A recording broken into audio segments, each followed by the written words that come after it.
दूसरा तरीका है थेरेपी। अच्छा, थेरेपी का मतलब क्या है? थेरेपी का मतलब मखसूस तरीक़ों से ज़हनी और जज़्बाती मसाइल को हल करना है। किसी माहिर नफ्सियात या खुद की गई मशक़ों से भी ये थेरेपी की जा सकती है। थेरेपी के आम तरीके हैं गुफ्तगू पर मबनी थेरेपी, टॉक थेरेपी जिसको कहते हैं। किसी माहिर नफ्सियात या करीबी शख्स से अपने मसाइल पर बात करें। अपने अंदर दबी हुई परेशानियाँ निकालने से आपके ज़हनी दबाव में कमी आती है। मतलब जब आप अपने अंदर के खौफ, परेशानियाँ किसी अपने करीबी शख्स के या माहिर नफ्सियात जो भी आपको मैसर है, उसे करते हैं तो आपके अंदर जो दबाव है, वो ज़हनी दबाव है या जिस तरह का भी है, वो हल होना शुरू हो जाता है। दूसरा है हिप्नोथेरेपी।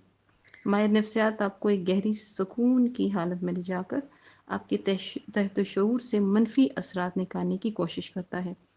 ये तरीका ज़्यादातर उन लोगों पर कारआमद होता है जो पुराने खौफ, बुरी यादों या किसी गैर ज़रूरी आदत को ख़त्म करने में मदद लेना चाहते हैं। नंबर 3 जो है वो है सीबीटी। ठीक है, इस थेरेपी में मनफी ख़यालात और जज़्बात को मस्बत सोच में तब्दील किया जाता है।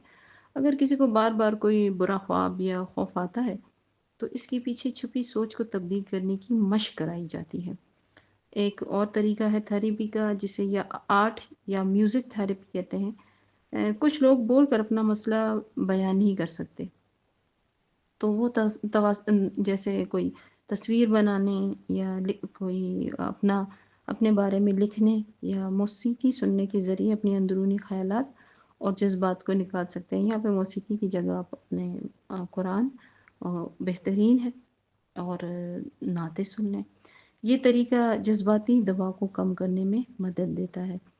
मुराक़बा जो मैंने पहले बयान किया वो ज़हन को सुकून देने और तहत-ए-शऊर को बेहतर बनाने में मदद देता है और थेरेपी जो है वो ज़हनी मसाइल और पुराने मनफ़ी ख़यालात से निजात दिलाने के लिए इस्तेमाल होती है।